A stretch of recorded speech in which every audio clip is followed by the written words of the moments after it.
We are going to look at Philippians. Now what I'm doing is I'm pulling off what I've been studying because I realize that I do need to do a study of the Trinity because it's something I've never spent a great deal of time teaching or studying, to be perfectly honest. I believe in the Trinity, but I don't know that I know enough about it to teach a good class on it. So I'm going to pull off of John and arguing with Islam and its claims that Muhammad is a prophet and all that. I'm going to pull off that, come back, because I do think that the Trinity is a foundation of Christianity. It is the Orthodox belief that that in order to be a Christian, it is something you must believe. You don't have to understand it, but you must believe it. And I think we need to have a basic concept of it.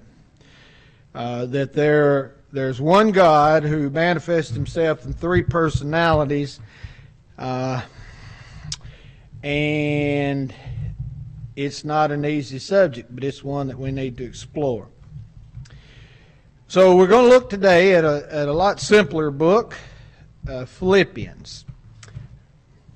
And let me do a test. Now, I just got to think about this a little bit before I even get into Philippians. I love the backstory of Philippians. So let's just test your Bible knowledge. By the way, Chad, this is something thank you for leading that song. I've sang it my whole life. I still don't know where to go on the chorus, but I love it. I love it. So I just jump in and I sing 2 or 3 different parts, and I sing none of them well, but I at least go for it. I love that song. All right, just a quick quiz here. How did the church at Rome get started? Maybe it's not a quick quiz. It may take us a while. May never even get to looking at Philippians 1:1. How did the church at Rome get started? Now, silence is not always golden.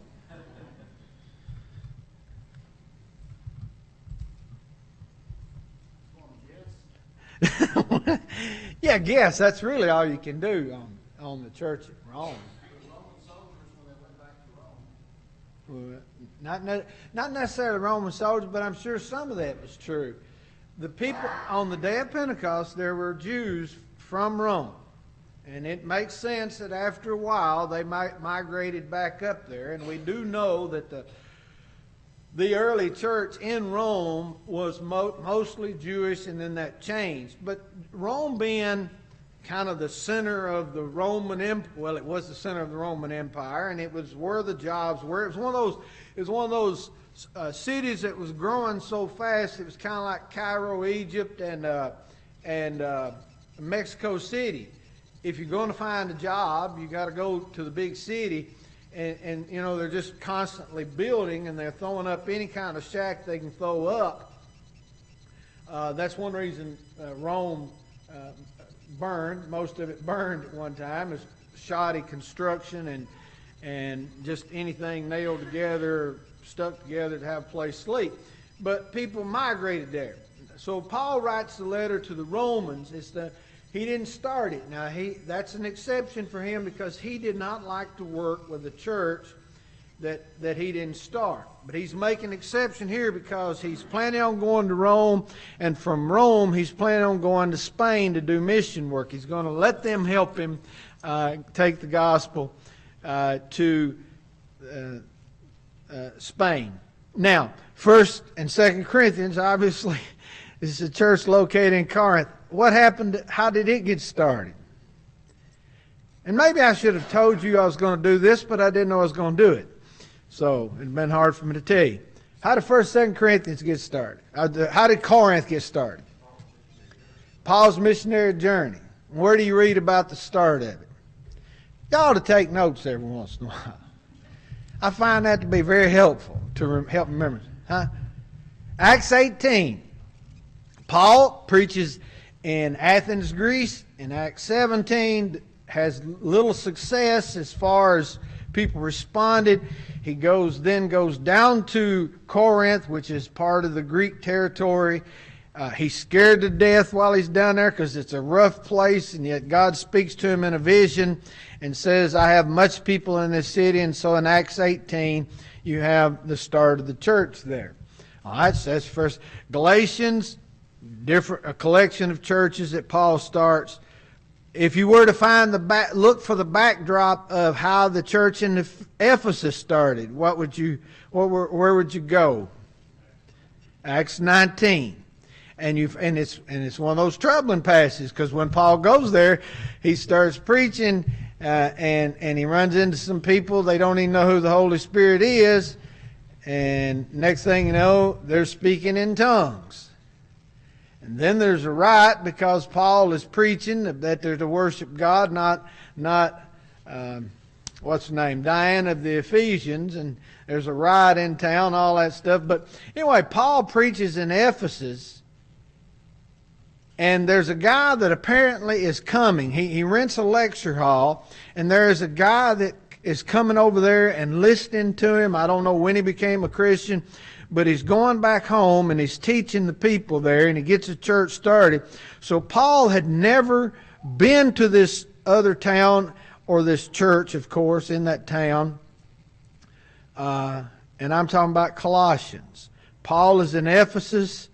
This guy is coming over and listening to Paul lecture. He's taking what he learns back with him, and I think he got the church started at Colossae, and then he comes back and says, "Okay, we got these problems," and so Paul writes him a letter. I'll stop doing this to you and just say, tell me about the background of the church at Philippi. Where do you read about it?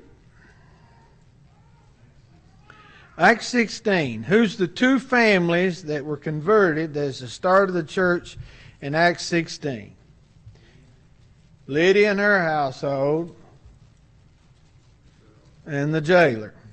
So you got a traveling sales lady and her family, and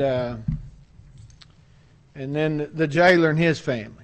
We don't know that Lydia, that was her home base. She may have been traveling around and just camped out there. Now we know that there were not many Jewish people in Philippi. How do we know that? What's one clue that there's not many? There's worshiping along the river. That's exactly right. There wasn't enough Jews for it to be a synagogue, so by word of mouth among the Jewish people, they would have known about, okay, when there are Jewish people in this city of Philippi, they meet at this location and they have prayer. And so Paul, every place he goes, first place he goes to preach is a synagogue. There's not one there, so he goes down by the river and preaches to the people down there who would have been Jewish people, or at least Jewish proselytes. So it's very good. So this is the way the church starts. Now, what would have made it difficult to grow a church in Philippi?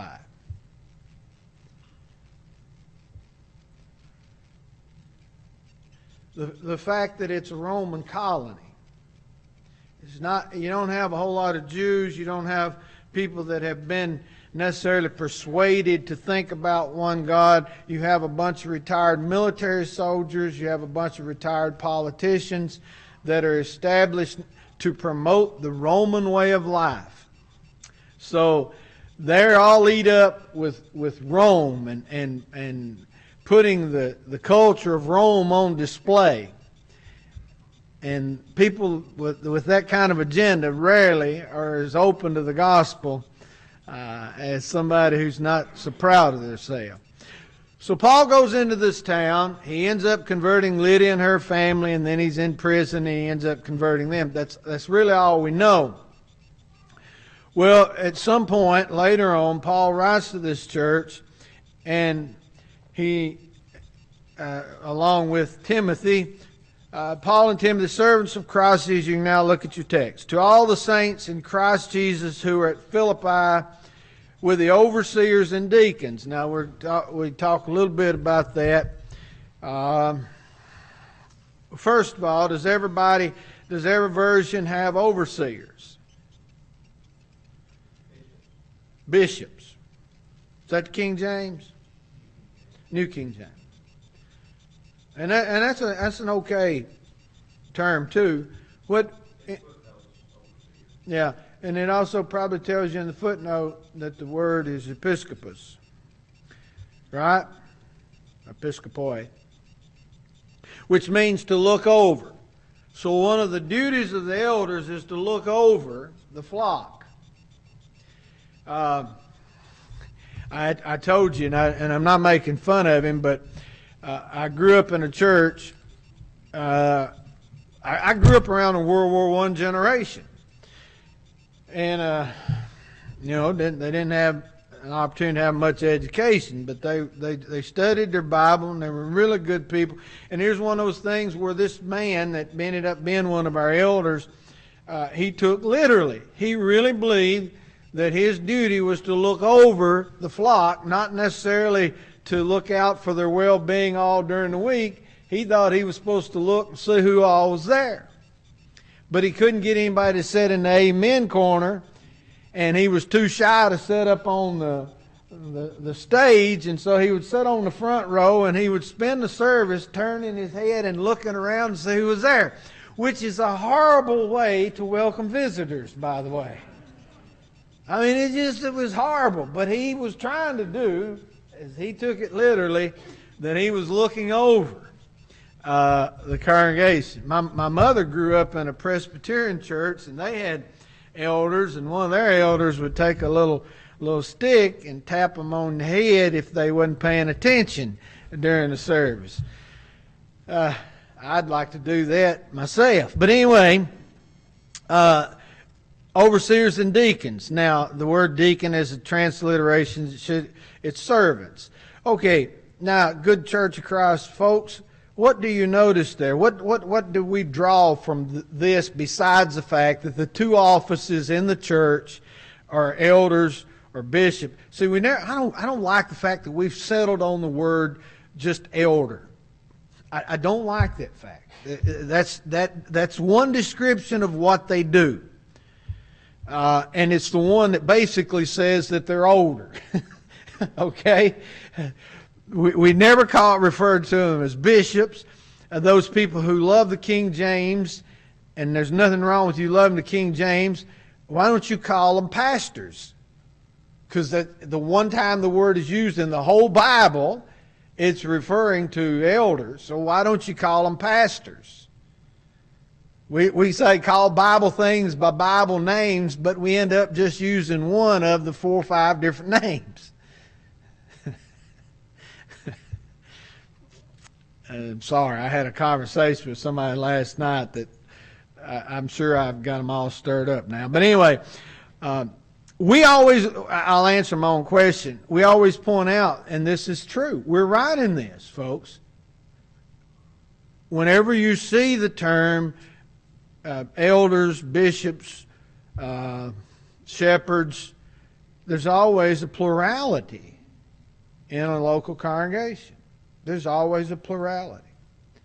And so when we say there's got to be more than one, if you're following what we have to work with, then that's absolutely right.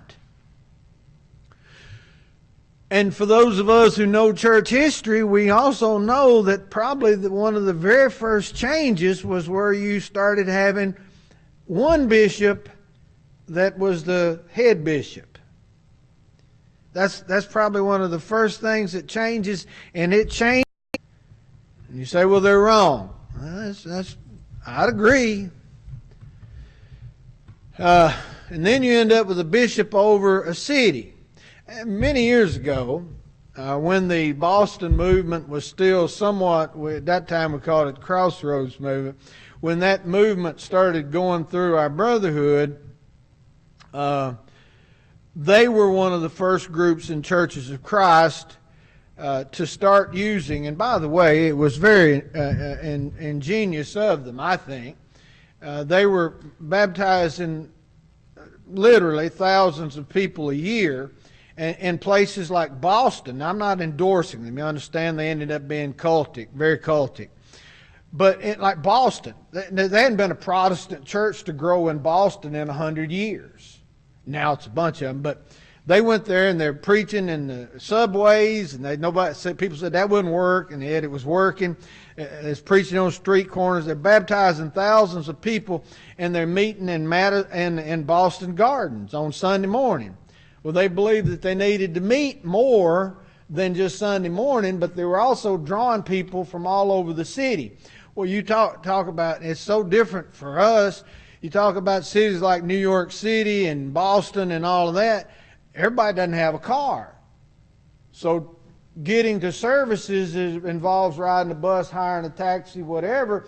And so they says, well, we need to figure out how to help these people mature in their faith. And so they started using small groups on Sunday night and whenever during the week that they could. And that makes sense, doesn't it? I mean, you got people that can't afford to come all the way into town, go to all that.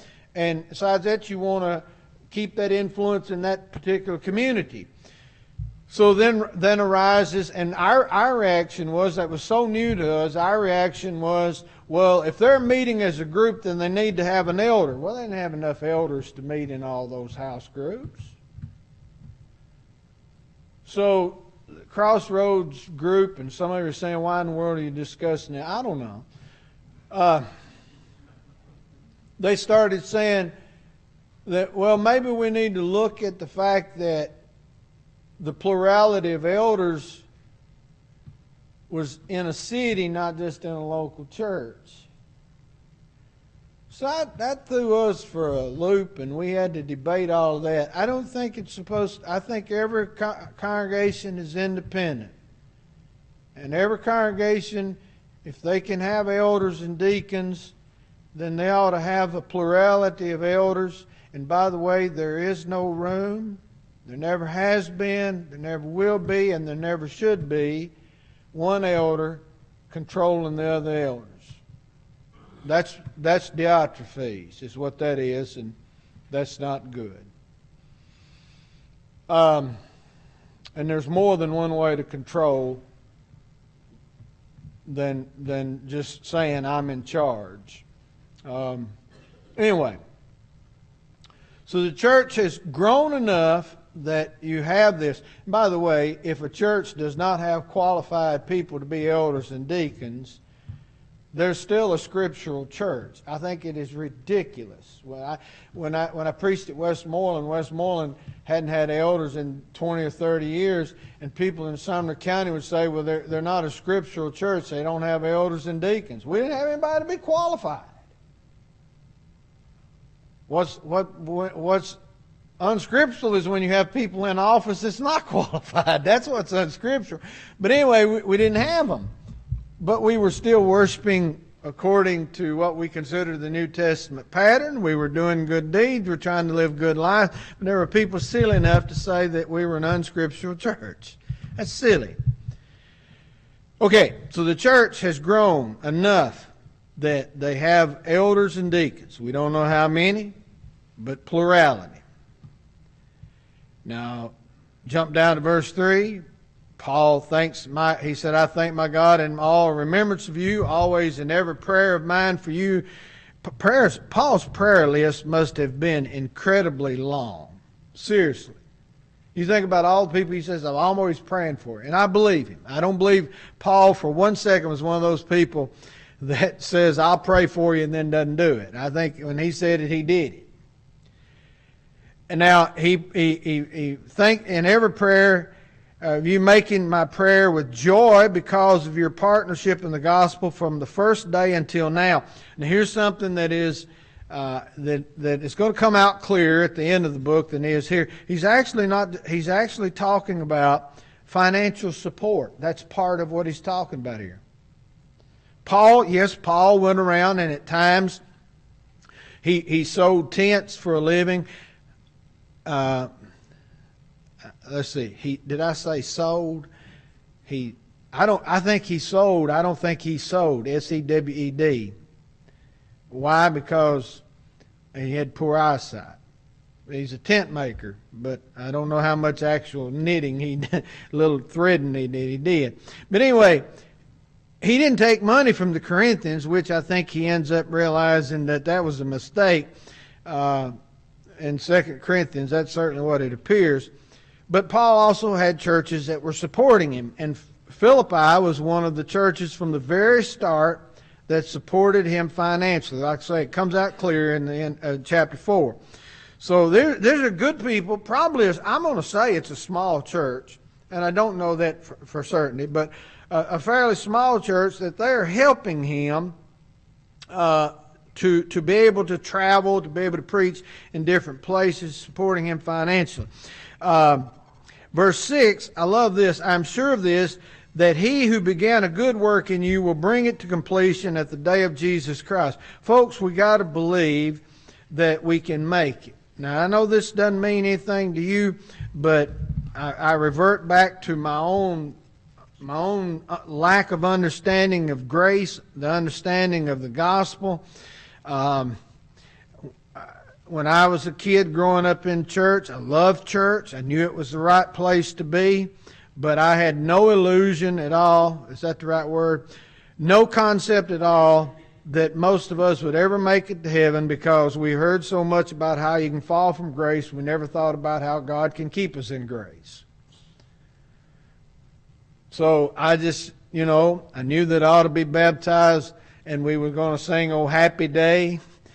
And, if it was at an assembly, we didn't have a baptistry, so we had to go to the creek. That people are going to sing "Oh Happy Day," and everybody's going to hug you and shake your hand. But you're pretty much on your own from that point on. You probably wasn't going to make it. At least not according to most of the sermons that I heard. Because grace was not elaborated on. I like this. I love this concept. It's been one of the most life-changing things for me that has ever happened to me. And that is if God started something with me, He can complete it. We can make it.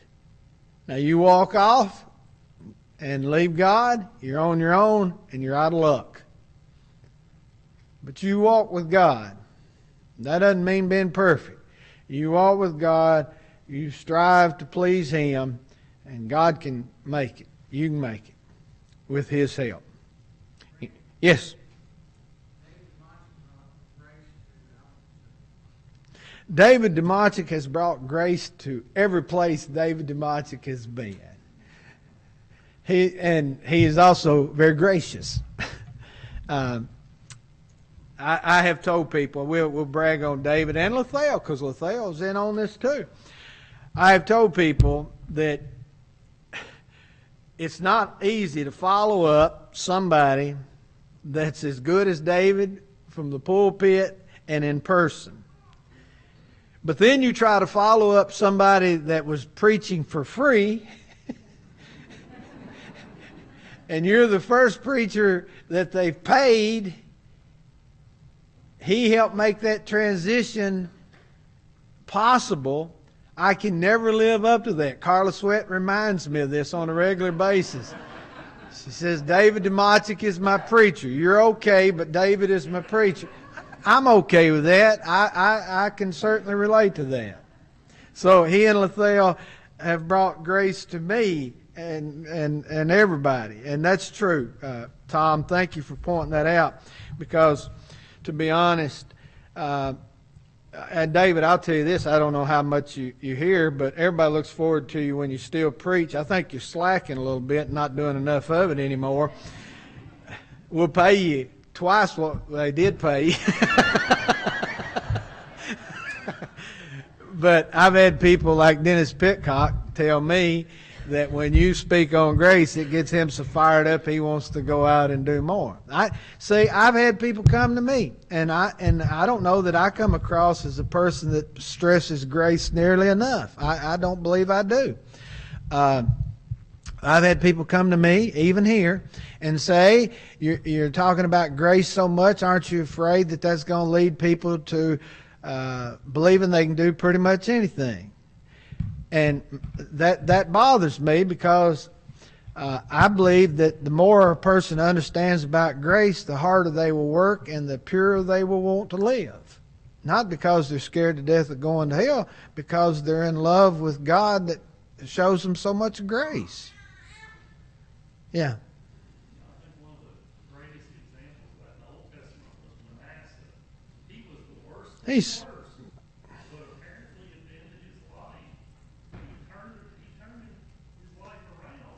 yeah.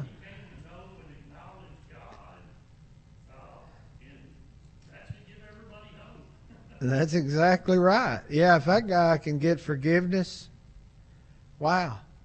Yeah, we got a chance.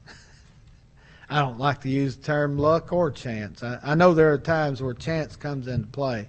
I don't like those terms. But anyway, yeah, God can finish. He can start with us and He can finish us. We just got to want to be on His side. By the way, I am convinced that people that have a good understanding of grace do work harder than people who are scared to death all the time they're going to hell. The ones that are scared to death of going to hell all the time are inactive and miserable. That's what I've experienced.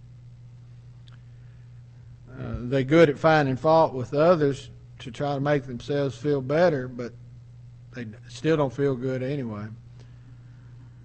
Now, are there people that abuse grace? Yes. Absolutely. Anyway, back to this. By the way, they're in big trouble too, because grace is not a license to go out and do what you want to do. Verse 7, it is right for me to feel this way about y'all because I hold you in my heart, for you are all partakers with me of grace, both in my imprisonment and in the defense and the confirmation of the gospel. Now that's an interesting little sentence there. They're partakers with him of grace. Now part of this grace thing that Paul is talking about is being in prison. Now, just because he's going to go ahead and say that God has granted us the privilege of suffering with Christ. Now, we don't tend to want to see it that way, but that's something we ought to consider. And there's something else too that's going on here that there can be an ugly side to it, but there doesn't have to be. Folks, we are to make a defense of the gospel. Now the word, I didn't look at it in Greek, but most likely the word is apologia there, which is not saying we're sorry. We have nothing to say we're sorry for as far as the gospel is concerned, but to make a reasonable defense of the gospel is an important thing. Now, most of the time you're not going to change a lot of people's mind in a debate, but I think that it is important that we know what we believe, why we believe it, and are able to defend it to others. And I know this, when we talk about first century Christianity, the church of the New Testament, and all this stuff, well, what happened the next 1900 years? We don't know. But what happens is you have a group, and people get it bent out of shape over this. You have a group of scholars known as church fathers. I don't object to that terminology. That started writing defenses of the gospel because there's accusations being made by them. There are Jewish people, Jewish scholars that wrote why Christianity cannot be true. And some of these scholars would answer why Christianity is true, why Jesus is the Messiah. And brilliant works. They wrote apologetic or defenses to the Roman government. Here's who we are. Here's what we do. We're not a threat to the Roman Empire. We defend. We make the Roman Empire a better place because we're following Jesus. These things are important, and we ought to applaud people. Now, when we end up being bitter and mean-spirited, then we kind of destroy what we were trying to accomplish. One of my favorites, and this is a lesson in and of itself. One of my favorite ones is Tertullian, who wrote a beautiful passage about marriage that I use in the wedding ceremony. But he's an example. A lot of times great scholars when they get older, they either go to the extreme right or the extreme left. Now, I don't know why, and that's not true of all, but it's true of a lot. Tertullian was a very, very, very conservative man. At the end of his life, he went to the extreme right, just joined up with a wacko group of people that called themselves Christians. But that's not my point. My point is you should read some of the defenses of the faith by Tertullian. He has a sense of humor. He says it rains too much, and the people say, throw the Christians to the lions. If it gets too dry, they say, throw the Christians to the lions. If there's a volcano, they say, throw the Christians to the lions. If there's an earthquake, they say, throw the Christian to the lions. He said, what well-fed lions we must have. Well, I think that's funnier than y'all do. But anyway, it's some good stuff out there. But anyway, verse 8, for God is my witness how I yearn for you with the affection of Christ. And it is my prayer that your love may abound more and more with knowledge and all discernment. Yes, indeed. We all need that, don't we? Need to grow in love. Boy, I'm telling you, we just... That's just such an area we need to work on. And this knowledge and discernment, I just think about so many things I learned from other people. In fact, I'm convinced that I've not come up with anything original. I've benefited from the wisdom of others my whole life. And my biggest fault is that I didn't use the wisdom from others as often as I should have. We need to take time in prayer and I'd say fasting. I don't know why we're afraid of that subject either, but we ought to take time in prayer and fasting in making decisions, because to be honest, we're going through life and we're just making snap decisions. And I realize there are times where that's necessary. But I think probably, to quote that great phrase from a book that I've never read, but a great phrase, that we are controlled by the tyranny of urgency. That we just think we have to do things, where every once in a while, I'm pretty sure the Lord would give us wisdom and discernment if we'd just slow down a little bit and let Him work in our lives. I'm pretty convinced of that.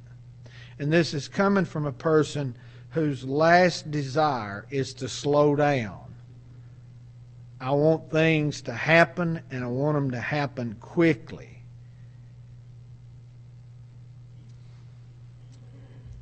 But maybe the Lord's wisdom is worth waiting on. What do you think? So that you may approve what is excellent. You see, that there's good and there's excellent. And sometimes we settle for the good when we can have the excellent. And part of that is because we don't wait on the Lord's knowledge and discernment, and just showing difference between the two. So that you may approve what is excellent, and so be pure and blameless for the day of Christ. Now, how in the world are any one of you rotten sinners going to be pure and innocent in the day of Christ? Well, if there's ever a great definition or explanation of how it is going to be, in Philippians chapter 3. There is the firm belief, folks. There's the firm belief that we should all hold that are Christians, that our hope is built on nothing less than Jesus' blood and righteousness. That's how we're going to get there. That's how we're going to stand pure and clean before the Lord. It's when we have Christ's righteousness, and that's what we're trusting in, not our own righteousness. That's why we ought to sing that song with extra gusto. Now, so that you may prove, filled with the fruit of righteousness that comes through Jesus Christ to the glory and praise of God. And then what it says, when Jesus in the Sermon on the Mount, he says that you let your light shine and all of that. Why? So that people might see your good works and glorify who? Glorify your Father, not you. And a righteous life. We don't want a righteousness like the Pharisees had. And by the way, I shouldn't say, we don't want a righteousness like the bad Pharisees had, because Nicodemus seems to be a pretty fair guy. We don't want a righteousness where people are looking at us saying, boy, look at them, they pray all the time, look at them, look at them, look at them, and that's what we're seeking, is the approval of men. What we want is to have Christ transforming our life to where we're producing fruits of righteousness to the glory and praise of God. Isn't that a wonderful thought? That we just become, and I think this is what we want to do. We just want to become so focused on praising God that we lose ourselves in the process, that we're not worried about really how people are perceiving us. We're just worried about whether or not God is going to be glorified. And that's a hard place to be and to stay, because we are egocentric a lot of times. We want somebody to pat us on the back. Nobody in here probably wants it more than me. And that's not where I need to be. Where I need to be is I don't need anybody's approval. I just need to be just going through life, doing good and being good to people, so that God in the process is glorified.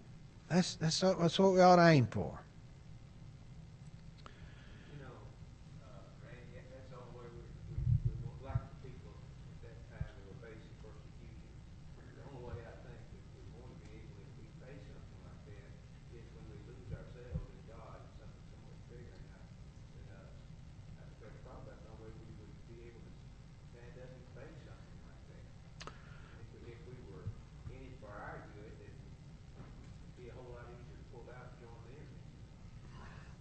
I'm glad you said that, because there's one thought. I mean, most of you have been around me long enough to know that what I present to you is not not all that I prepared for you. So I now have a backup sermon down the road or two that I didn't present this morning.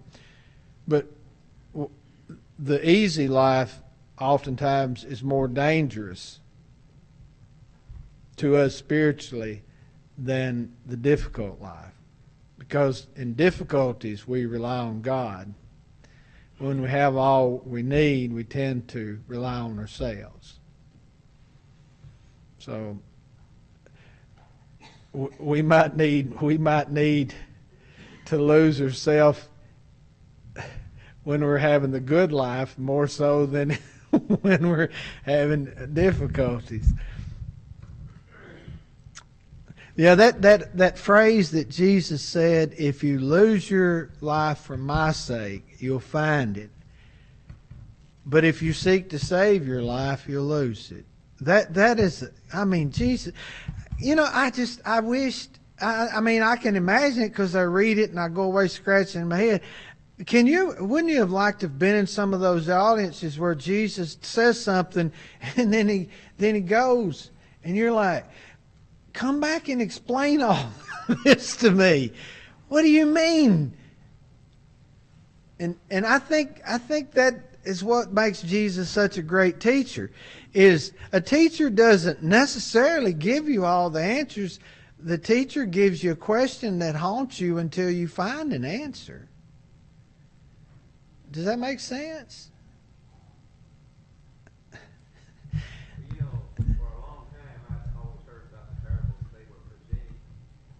To make it better understand. And so guess what